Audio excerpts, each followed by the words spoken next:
ചുരുക്കം ചില സ്മാർട്ട് ഫോണുകൾ മാത്രമേ BGMI പോലുള്ള ഗെയിം ഇത്തരത്തിൽ 90 FPS ഫ്രെയിംസ് പെർ സെക്കൻഡിൽ കളിക്കാൻ സാധിക്കൂ. ഇവിടെ Redmi K50i എന്ന സ്മാർട്ട് ഫോണിൻ്റെ പ്രത്യേകതയും അതുതന്നെയാണ്. നമുക്ക് BGMI പോലുള്ള ഗെയിം ഇതിനകത്ത് 90 FPSൽ കളിക്കാൻ സാധിക്കും. അപ്പോൾ നമ്മൾ ഇന്ന് ഈ വീഡിയോയോട് പരിശോധിക്കുന്നത് Redmi K50i എന്ന ഗെയിമിംഗ് ഓറിയൻറ്റഡ് ആയിട്ടുള്ള പെർഫോമൻസ് ബീസ്റ്റ് ആയിട്ടുള്ള സ്മാർട്ട് ഫോണിൻ്റെ വിശേഷങ്ങളാണ്. ആദ്യം നമുക്ക് ഈ ഒരു സ്മാർട്ട് ഫോണിൻ്റെ ഒരു ക്വിക്ക് അൺബോക്സിംഗ് കാണാം.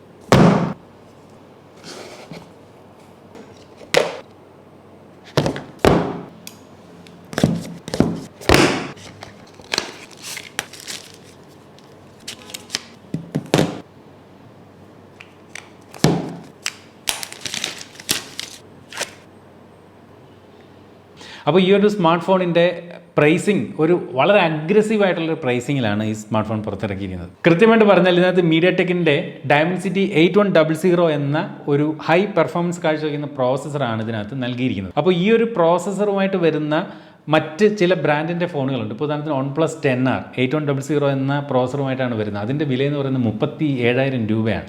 പക്ഷേ നമുക്ക് ഈ ഒരു സ്മാർട്ട് ഫോണിൻ്റെ ബേസ് വേരിയൻറ്റ് നമുക്ക് 25,999 രൂപയ്ക്ക് വാങ്ങാം എന്നുള്ളതാണ് ഇതിൻ്റെ ഒരു പ്രത്യേകത.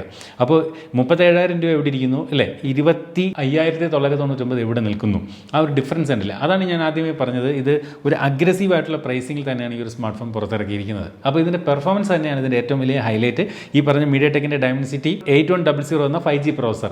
5G പ്രോസർ ആയതുകൊണ്ട് തന്നെയും ഈ ഒരു സ്മാർട്ട് ഫോണിനകത്ത് 12 വ്യത്യസ്തങ്ങളായിട്ടുള്ള 5G ബാൻഡുകൾ സപ്പോർട്ട് ഷോമി കൊടുത്തിട്ടുണ്ട്. മാത്രമല്ല ഈ ഒരു സ്മാർട്ട് ഫോണിനകത്ത് ഉള്ള റാം എന്ന് പറയുന്നത് LPDDR5 റാമാണ്. അതുപോലെ UFS സ്റ്റോറേജ് ടൈപ്പ് 3.1 ആണ്. അപ്പോൾ ഇതൊക്കെ സാധാരണ ഒരു ഫ്ലാഗ്ഷിപ്പ് ലെവലാണ് LPDDR5ഉം UFS സ്റ്റോറേജ് ടൈപ്പ് 3.1 ഒക്കെ വരുന്നത്. അത് ഈ പ്രൈസ് റേഞ്ചിൽ കിട്ടുന്നു എന്നുള്ളത് ഒരു വലിയ കാര്യമായിട്ട് തന്നെ നമ്മൾ എടുത്തു പറയണം. ഷോമിയുടെ തന്നെ സബ് ബ്രാൻഡായി മാറിയിരിക്കുന്ന പോക്കോയുടെ പോക്കോ F4 എന്ന സ്മാർട്ട് ഫോണിനകത്തും ഇതുപോലെ UFS 3.1ഉം LPDDR5 റാമും വന്നിട്ടുണ്ട്. അതിൽ നിന്നും ഒരു ബെറ്റർ പ്രൈസിങ്ങിലാണ് ഈ ഒരു സ്മാർട്ട് ഫോൺ പുറത്തിറക്കിയിരിക്കുന്നത് എന്നുള്ളതും പ്രത്യേകതയാണ്. അതുപോലെ ഈ ഒരു സ്മാർട്ട് ഫോണിൻ്റെ AnTuTu സ്കോർ നമ്മൾ പരിശോധിച്ചാൽ ഏകദേശം 8,22,000 AnTuTu സ്കോർ ഈ ഒരു സ്മാർട്ട് ഫോൺ സമ്മാനിക്കുന്നു എന്നുള്ളതും പ്രത്യേകതയാണ്. അപ്പോൾ ഞാൻ നേരത്തെ പറഞ്ഞില്ലേ, പെർഫോമൻസ് ഓറിയൻറ്റഡ് ആയിട്ടുള്ള ഒരു സ്മാർട്ട് ഫോണാണ് Redmi K50i. അപ്പോൾ പെർഫോമൻസിൽ മാത്രമല്ല ഈ ഒരു സ്മാർട്ട് ഫോൺ വേറിട്ട് നിൽക്കുന്നത് ഇതിൻ്റെ ഒരു ഡിസൈനും ഒരു പ്രത്യേകത ഉള്ള ഡിസൈനാണ്. ഇവിടെ Redmi 5G എന്ന് എഴുതിയിട്ടുണ്ട്. 2 ക്യാമറകൾ ഇതുപോലെ വലുതായി കൊടുത്തിരിക്കുന്നു. ഇവിടെയായിട്ടൊരു ചെറിയ ക്യാമറയും കൊടുത്തിട്ടുണ്ട്. ഒരു ഡ്യുവൽ LED ഫ്ലാഷ് ലൈറ്റും കൊടുത്തിട്ടുണ്ട്. ഇതിനകത്ത് 64 MB ക്യാമറയാണ് പ്രൈമറി ക്യാമറ എന്നതുപോലെ കാണിച്ചിട്ടുണ്ട്. നല്ല ഒരു വെറൈറ്റി കളറാണ് നമുക്ക് വന്നിരിക്കുന്നത്. ഇതിനകത്ത് ചെറിയ ടെക്സ്റ്റേഴ്സ് പോലെയുള്ള ചെറിയ മൈന്യൂട്ട് പാർട്ടിക്കിൾസ് പോലെ നമുക്ക് അടുത്ത് പിടിച്ചാൽ നമുക്ക് തോന്നും.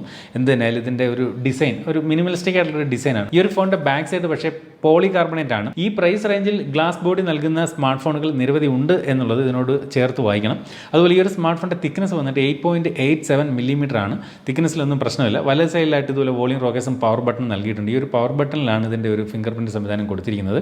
താഴെ സ്പീക്കർ ഗ്രില്ലിൽ USB Type-C charging port, microphone, അതുപോലെ സിം ട്രേ. ഇടത് സൈഡിലായിട്ട് കാര്യമായിട്ടൊന്നും തന്നെയില്ല. മുകളിൽ 3.5 mm ഓഡിയോ ജാക്കും ഇവിടെ സ്റ്റീരിയോ സ്പീക്കറിൻ്റെ ഒരു ഔട്ട് ഇവിടെ കൊടുത്തിട്ടുണ്ട്. അതുപോലെ ഈ ഒരു ഭാഗത്തായിട്ട് സാധാരണ ഷോമി ഫോണുകൾ കാണപ്പെടുന്ന IR ബ്ലാസ്റ്ററും കൊടുത്തിട്ടുണ്ട്. അപ്പോൾ അതുള്ളതുകൊണ്ട് തന്നെയുള്ള ഗുണം നമുക്ക് ഈ ഒരു ഫോണിനെ വേണമെങ്കിൽ നമ്മുടെ റിമോട്ടിന് പകരമായിട്ട് നമുക്ക് ഉപയോഗിക്കാനും സാധിക്കും. അടുത്തതായിട്ട് ഈ ഒരു ഫോണിൻ്റെ ഡിസ്പ്ലേയിലേക്ക് വന്നു കഴിഞ്ഞാൽ 6.6 ഇഞ്ചിൻ്റെ ഫുൾ HD+ LCD ഡിസ്പ്ലേ ആണ് ഈ ഒരു സ്മാർട്ട് ഫോണിനകത്ത് നൽകിയിരിക്കുന്നത്. അപ്പോൾ LCD ഡിസ്പ്ലേ ആണെങ്കിലും ഇത് IPS LCD അല്ല, FFS LCD എന്ന് പറയുന്ന ഡിസ്പ്ലേ ആണ് ഇതിനകത്ത് നൽകിയിരിക്കുന്നത്. FFS LCD എന്ന് വെച്ചാൽ LCD ഡിസ്പ്ലേകളിലെ ഏറ്റവും ക്യാമറ എന്ന് വേണമെങ്കിൽ പറയാം.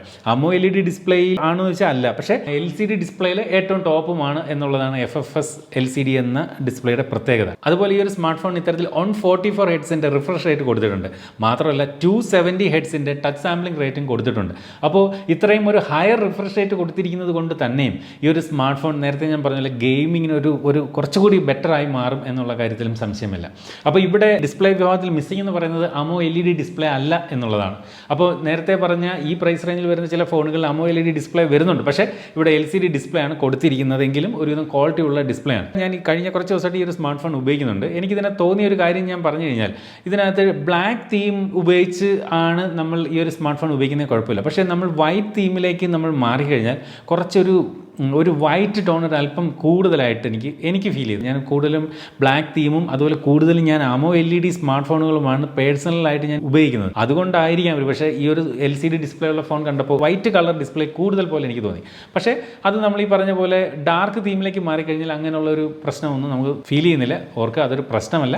ഞാൻ ഈ പറഞ്ഞ AMOLED ഡിസ്പ്ലേയിൽ നിന്ന് പെട്ടെന്ന് LCDയിലേക്ക് മാറിയപ്പോൾ ഉള്ള ഒരു വ്യത്യാസം ഫീൽ ചെയ്യുന്നതാകാം ഒരു പക്ഷേ. എന്നിരുന്നാലും മൊത്തത്തിൽ ഡിസ്പ്ലേക്കൊന്നും നമുക്ക് പ്രത്യേകിച്ച് കുറ്റമൊന്നും പറയാനില്ല. കാരണം ഈ ഒരു സ്മാർട്ട് ഫോണിൻ്റെ ഡിസ്പ്ലേ ഡോൾബി വിഷൻ്റെ സപ്പോർട്ടും HDR10ൻ്റെ സപ്പോർട്ടും എല്ലാം ഈ ഒരു സ്മാർട്ട് ഫോണിൻ്റെ ഡിസ്പ്ലേക്ക് നൽകിയിട്ടുണ്ട്. അതുപോലെ കോണിംഗ് ഗൊറില്ല ഗ്ലാസ് 5ൻ്റെ പ്രൊട്ടക്ഷനാണ് ഈ ഒരു സ്മാർട്ട് ഫോൺ അത് നൽകിയിരിക്കുന്നത്. അടുത്തായിട്ട് ഈ ഒരു സ്മാർട്ട് ഫോണിൻ്റെ മാക്സിമം ബ്രൈറ്റ്നസിനെ കുറിച്ച് പറഞ്ഞാൽ 650 നിറ്റ്സ് ആണ് ഈ ഒരു സ്മാർട്ട് ഫോണിൻ്റെ മാക്സിമം ബ്രൈറ്റ്നസ്. നല്ല ബ്രൈറ്റർ ആയിട്ടുള്ള ഡിസ്പ്ലേ ആണ്. ഞാൻ പറഞ്ഞില്ലേ, നേരത്തെ തന്നെ പറഞ്ഞു, കുറച്ച് ഒരു വൈറ്റ് ടോൺ എന്ന് പറഞ്ഞ പോലെ അത് അത്രയും ബ്രൈറ്റർ ആയിട്ടുള്ള ഡിസ്പ്ലേ ആയതുകൊണ്ടായിരിക്കും അങ്ങനെ നമുക്ക് ഫീൽ ചെയ്യുന്നതും. അതുപോലെ ഔട്ട്ഡോർ വിസിബിലിറ്റിക്കൊന്നും യാതൊരു പ്രശ്നവും ഈ ഒരു സ്മാർട്ട് ഫോണിൽ നിന്ന് വരുന്നില്ല. അടുത്തായിട്ട് ഇതിൻ്റെ ഒരു ഓപ്പറേറ്റിംഗ് സിസ്റ്റം സൈഡിലേക്ക് വന്നു കഴിഞ്ഞാൽ MIUI 13 ആണ് ഈ ഒരു സ്മാർട്ട് ഫോണിനകത്തുള്ളത്. അതുപോലെ ആൻഡ്രോയിഡ് വെർഷൻ 12 ആണ് ഈ ഒരു സ്മാർട്ട് ഫോണിനകത്തുള്ളത്. അപ്പോൾ അതിനകത്തൊന്നും പ്രശ്നമൊന്നുമില്ല. അതുപോലെ ഈ ഒരു സ്മാർട്ട് ഫോണിനകത്ത് കുറച്ച് പ്രീ ഇൻസ്റ്റാൾഡ് ആയിട്ടുള്ള ആപ്ലിക്കേഷൻസ് വരുന്നുണ്ട്. ഇപ്പോൾ തന്നെ സ്പോട്ടിഫൈ ഉണ്ട്, സിലി എന്ന് പറയുന്ന ഒരു ആപ്ലിക്കേഷൻ കാണുന്നുണ്ട്. പിന്നെ നോക്കിക്കഴിഞ്ഞാൽ ഷവോമിയുടേതായിട്ടുള്ള ചില ആപ്ലിക്കേഷൻസ്, നെറ്റ്ഫ്ലിക്സ് പ്രീ ഇൻസ്റ്റാൾഡ് ആണ്, ഫേസ്ബുക്കും പ്രീ ഇൻസ്റ്റാൾഡ് ആണ്, ആമസോൺ പ്രീ ഇൻസ്റ്റാൾഡ് ആണ്. ഒരുപാട് പ്രീ ഇൻസ്റ്റാൾഡ് ആപ്ലിക്കേഷൻസ് ഇല്ല. ഉള്ള ബ്ലോട്ട് വൈസുകൾ വേണമെങ്കിൽ പ്രീമിയം ആപ്ലിക്കേഷൻസ് ആണെന്ന് പറഞ്ഞ് ഷവോമിക്ക് ഒരു അവകാശവാദം വേണമെങ്കിൽ ഉന്നയിക്കാം. എന്ത് തന്നെയായാലും ഇതിനകത്ത് ഈ പറഞ്ഞ കുറച്ച് ബ്ലോട്ട് വൈസുകൾ ഉണ്ട് എന്നുള്ളതും എടുത്തു പറയേണ്ട ഒരു കാര്യമാണ്. അതുപോലെ ഈ ഒരു സ്മാർട്ട് ഫോണിനകത്ത് ബ്ലൂടൂത്ത് വെർഷൻ ലേറ്റസ്റ്റ് ആണ്. ബ്ലൂടൂത്ത് വെർഷൻ 5.3 ആണ് നൽകിയിരിക്കുന്നത്. Wi-Fi 6ൻ്റെ സപ്പോർട്ട് ഉണ്ട്. അതുപോലെ IP53 വാട്ടർ റെസിസ്റ്റൻ്റ് ആണ് ഈ ഒരു സ്മാർട്ട് ഫോൺ.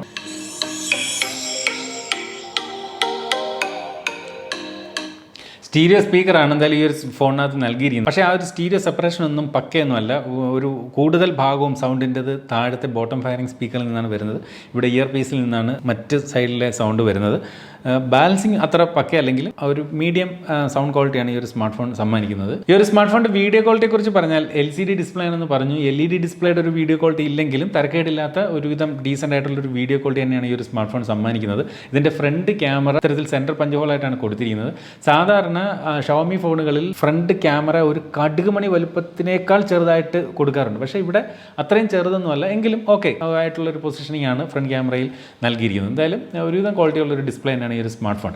ഒരു AMOLED ഡിസ്പ്ലേയുടെ ക്വാളിറ്റി ഇല്ല. അതൊരിക്കലും LCDയുടെ ഡിസ്പ്ലേക്ക് AMOLEDയുടെ ക്വാളിറ്റി ലഭിക്കില്ലെന്ന് നിങ്ങൾക്കും അറിയാം. അടുത്തായിട്ട് ഈ ഒരു സ്മാർട്ട് ഫോണിൻ്റെ ക്യാമറ ഡിപ്പാർട്ട്മെൻറ്റിലേക്ക് വന്നാൽ 64 മെഗാ പിക്സലിൻ്റെ ഒരു പ്രൈമറി ക്യാമറ, 8 മെഗാ പിക്സലിൻ്റെ ഒരു ultra wide angle camera, 2 mega പിക്സലിൻ്റെ ഒരു മാക്രോ സെൻസർ എന്നിവയാണ് ബാക്കിൽ നൽകിയിരിക്കുന്നത്. 16 മെഗാ പിക്സലിൻ്റെ ഒരു സെൻട്രൽ പഞ്ച് ഹോൾ ക്യാമറയുമാണ് നൽകിയിരിക്കുന്നത്. അതൊക്കെ എങ്ങനെ ഇരിക്കട്ടെ. ഇതിൻ്റെ ഫോട്ടോ ക്വാളിറ്റിയെ കുറിച്ച് പറഞ്ഞാൽ ബാക്ക് ക്യാമറ ഒരുവിധം ഡീസൻ്റ് ആയിട്ടുള്ള ഔട്ട്പുട്ടാണ് നൽകുന്നത്.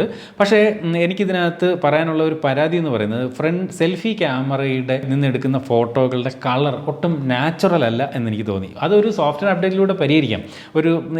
എൻ്റെ സ്കിന്നിൻ്റെ കളറല്ല ഈ കാണുന്നത്. അപ്പോൾ നിങ്ങൾ ഇത് ബ്യൂട്ടി മോഡ് ഇട്ടെടുത്ത ഫോട്ടോ ആണ്. നല്ല ബ്യൂട്ടി മോഡ് ഞാൻ ഫുൾ ഓഫ് ചെയ്തിട്ടാണ് എടുത്തത്. എന്നിട്ടും ആ ഒരു സ്കിൻ ടോൺ കറക്റ്റായിട്ട് സെൽഫി ഫോട്ടോയിൽ വരുന്നില്ല. അതൊരു വലിയ കുറവല്ല. കാര്യം അത് നമുക്ക് സോഫ്റ്റ്വെയർ അപ്ഡേറ്റിലൂടെ തന്നെ ഷവോമി പരിഹരിക്കാനുള്ളതേ ഉള്ളൂ. അതുകൊണ്ട് തന്നെയാണ് ഞാൻ അത് എടുത്ത് പറഞ്ഞത്. അതുപോലെ ഇതിൻ്റെ വീഡിയോ ക്വാളിറ്റി ഫ്രണ്ട് ക്യാമറയിലും ബാക്ക് ക്യാമറയ്ക്കും എല്ലാം നല്ല ക്വാളിറ്റി ഉണ്ട്, പ്രശ്നമൊന്നുമില്ല. അപ്പോൾ മൊത്തത്തിൽ ഇതിൻ്റെ ഒരു ക്യാമറ പെർഫോമൻസ് പറഞ്ഞാൽ ബാക്ക് ക്യാമറയിൽ നല്ല പെർഫോമൻസ് നൽകുന്നുണ്ട്. എസ്പെഷ്യലി വൈഡ് ആംഗിൾ ക്യാമറയും അതുപോലെ മാക്രോയും ഒന്നും കുഴപ്പമില്ല. നോർമൽ സെൻസറും ഓക്കെയാണ്. ഈ ഒരു സെൽഫി ക്യാമറയിലുള്ള ആ ഒരു colour tone, especially human skin tone, അത് അത്രയും കറക്റ്റായിട്ട് എനിക്ക് ഫീൽ ചെയ്യുന്നില്ല. അതൊന്ന് അപ്ഡേറ്റിലൂടെ കറക്റ്റ് ചെയ്യണം എന്നുള്ള ഒരു ആവശ്യം മാത്രമാണ് ഞാനിപ്പോൾ പറയുന്നത്. Otherwise fine. അതുപോലെ വീഡിയോ വിഭാഗത്തിലേക്ക് വന്നാൽ ബാക്ക് ക്യാമറ ഉപയോഗിച്ചുകൊണ്ട് നമുക്ക് മാക്സിമം 4K 30യിലും ഫ്രണ്ട് ക്യാമറ ഉപയോഗിച്ചുകൊണ്ട് നമുക്ക് 1080p 60 ഫ്രെയിംസ് പെർ സെക്കൻഡ് വരെയുള്ള വീഡിയോകളുമാണ് ഷൂട്ട് ചെയ്യാൻ സാധിക്കുക. അപ്പോൾ ബാക്കിൽ 4K 60 ഇല്ല, 4K 30 ആണ്. ഫ്രണ്ടിൽ 4K റെസൊല്യൂഷനും സപ്പോർട്ടും നൽകിയിട്ടില്ല. ഒരുവിധം ഡീസൻ്റ് ആയിട്ടുള്ള വീഡിയോ ക്വാളിറ്റി തന്നെയാണ് ഈ ഒരു സ്മാർട്ട് ഫോണിൻ്റെ ഫ്രണ്ട് ക്യാമറയും ബാക്ക് ക്യാമറയും നൽകുന്നത്. ബാറ്ററി ഡിപ്പാർട്ട്മെന്റിലേക്ക് വന്നാൽ 5050 mAh ബാറ്ററിയാണ് ഈ ഒരു സ്മാർട്ട് ഫോണിന് കരുത്ത് പകരുന്നത്. അതുപോലെ 67 വാട്ടിൻ്റെ ഫാസ്റ്റ് ചാർജിങ് സപ്പോർട്ട് നൽകിയിരിക്കുന്നു. ചാർജിങ്ങിന് USB Type-C ചാർജിങ് പോർട്ടാണ് നൽകിയിരിക്കുന്നത്. അതെല്ലാം ഓക്കെയാണ്. ഇത്രയും പറഞ്ഞ സ്ഥിതിക്ക് നമുക്ക് അതിൻ്റെ ഒരു സിം ട്രേ ടൈപ്പ് കൂടി ഒന്ന് നോക്കേണ്ടതുണ്ട്. എന്തായാലും 3.5 തെറിച്ചെവിടെയോ പോയി. പരിപാടിക്കിടയിൽ തടസ്സം നേരിട്ടതിൽ ഖേദിക്കുന്നു. എനിവേ നമുക്ക് സിം ട്രേ കിട്ടിയിട്ടുണ്ട്. അപ്പോൾ ഇത് വന്നിട്ട് ഡ്യുവൽ നാനോ സിം ട്രേ ആണ്. അതായത് ഇതിനകത്ത് മെമ്മറി എക്സ്പാൻഷൻ ഓപ്ഷൻ ഇല്ല. 2 സിം കാർഡുകളാണ് ഈ ഒരു സ്മാർട്ട് ഫോണിനകത്ത് ഉപയോഗിക്കാൻ സാധിക്കുക. മെമ്മറി എക്സ്പാൻഷൻ കൂടി കൊടുക്കാമായിരുന്നു തോന്നി. എന്തായാലും 3.5mm ഓഡിയോ ജാക്ക് എന്തായാലും കൊടുത്തിട്ടുണ്ട്, വലിയ കാര്യം. അപ്പോൾ നമുക്ക് അതിൻ്റെ ഒരു ഗുണം എന്താണെന്ന് വെച്ച് കഴിഞ്ഞാൽ നമുക്ക് പിന്നെ ഗെയിമൊക്കെ കളിക്കുമ്പോൾ നമുക്ക് സാധാരണ വയർഡ് ഹെഡ്സെറ്റ് ഉപയോഗിച്ച് നമുക്ക് ഗെയിം കളിക്കാൻ സാധിക്കും. അല്ലെങ്കിൽ പിന്നെ ഒരു ട്രൂ വയർലെസ് ഹെഡ്സെറ്റിന് വേണ്ടി നമ്മൾ പൈസ മുടക്കേണ്ടി വരും. അതാണ് അതിൻ്റെ ഒരു പ്രത്യേകത. അടുത്തായിട്ട് ഇതിൻ്റെ ഒരു പ്രൈസിംഗ് ആണ്. അപ്പോൾ ഈ ഒരു സ്മാർട്ട് ഫോണിൻ്റെ പ്രൈസാണ് ആക്ച്വലി എന്നെ ഞെട്ടിക്കുന്നത്. കാരണം 6GB 128 എന്ന ബേസ് വേരിയൻറ്റിൻ്റെ വിലയെന്ന് പറയുന്നത് 25,999 രൂപ, 26,000 രൂപയാണ്. അതുപോലെ 8GB 256GB വേരിയൻ്റ് വില 28,999 രൂപ, 29,000 രൂപയാണ്. അപ്പോൾ 26,000 രൂപയ്ക്ക് നമുക്ക് ഈ ഒരു സ്മാർട്ട് ഫോണിൻ്റെ ബേസ് വേരിയൻറ്റ് നമുക്ക് ലഭിക്കുന്നു എന്നതാണ് പ്രത്യേകത. നേരത്തെ ഞാൻ പറഞ്ഞ OnePlus 10R ഉണ്ട്, അത് ഈ സെയിം പ്രോസറുമായിട്ട് വരുന്നതാണ്. അവിടെ അതിൻ്റെ വില 37,000 രൂപയാണ്. അതിനകത്തും പ്ലാസ്റ്റിക് ബാക്കാണ്. അതുപോലെ ഇതിനകത്ത് ഇല്ലാതെ അതിലുള്ളത് LED ഡിസ്പ്ലേ ഉണ്ട്. അതുപോലെ ചാർജിങ്ങിൻ്റെ വാട്ട് വന്നിട്ട് ഇവിടെ 67 വാട്ട്, അവിടെ 80 വാട്ട് ഉണ്ട്.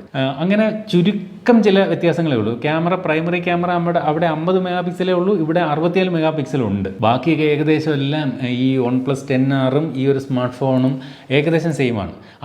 ഇതിൻ്റെയും ബാക്ക് പ്ലാസ്റ്റിക് ആണ്. അപ്പോൾ 37 ആണ് OnePlus 10Rൻ്റെ വില. ഇത് 26,000 രൂപയാണ്. ഓർക്കുക, OnePlus 10R base variant start ചെയ്യുന്നത് തന്നെ 8GB ആണ്, ഇത് 6GB ആണ്. അതാണ് വ്യത്യാസം. എന്ത് തന്നെയായാലും ഈ പറഞ്ഞ 26,000 രൂപയും 37,000 രൂപയും തമ്മിൽ നല്ലൊരു വ്യത്യാസമുണ്ട്. അതുകൊണ്ടാണ് ഞാൻ തുടക്കം മുതലേ പറയുന്നത് ഈ ഒരു സ്മാർട്ട് ഫോൺ ഈ പറഞ്ഞ MediaTekൻ്റെ Dimensity 8100 എന്ന പ്രോസറുമായിട്ട് വരുന്ന ഒരു മികച്ച പ്രൈസിങ്ങിൽ നൽകുന്ന ഒരു സ്മാർട്ട് ഫോണാണ്. അപ്പോൾ ഇത് ആർക്കാണ് സ്യൂട്ടാവെന്ന് ചോദിച്ചു കഴിഞ്ഞാൽ ഇത് ഒരു ഗെയിമിങ്ങിന് പറ്റിയ ഒരു സ്മാർട്ട് ഫോണാണ്. ഒരുവിധം നല്ല ഗെയിമിംഗ് പെർഫോമൻസ് നമുക്ക് ഈ ഒരു സ്മാർട്ട് ഫോണിൽ നിന്ന് ലഭിക്കും. ഒരു പെർഫോമൻസ് ഓറിയൻറ്റഡ് ആയിട്ട് ക്രിയേറ്റ് ചെയ്ത ഒരു സ്മാർട്ട് ഫോണാണ് ഇതെന്ന് ഉറപ്പിച്ച് പറയാൻ പറ്റും. അതുകൊണ്ടാണ് ഈ പറഞ്ഞ AMOLED ഡിസ്പ്ലേ മാറ്റി LCD ഡിസ്പ്ലേ കൊടുത്തു. അപ്പോൾ LCD ഡിസ്പ്ലേ കൊടുത്തുകൊണ്ടുള്ള ഗുണം എന്ന് പറയുന്നത് ഇതിൻ്റെ റിഫ്രഷ് റേറ്റ് ഈ പറഞ്ഞ പോലെ 144 ഹെർട്സിലേക്ക് ഉയർത്താനൊക്കെ സാധിച്ചു ഈ പ്രൈസ് റേഞ്ചിൽ എന്നുള്ളതാണ്. അപ്പോൾ അങ്ങനെ ഒരു ഗെയിമിങ്ങിന് അല്ലെങ്കിൽ മികച്ച ഒരു പെർഫോമൻസ് ഓറിയൻറ്റഡ് ആയിട്ടാണ് ഈ ഒരു സ്മാർട്ട് ഫോൺ എന്തായാലും ഷവോമി അണിയിച്ചിറക്കിയിരിക്കുന്നതെന്ന് നമുക്ക് മനസ്സിലാവുന്നുണ്ട്.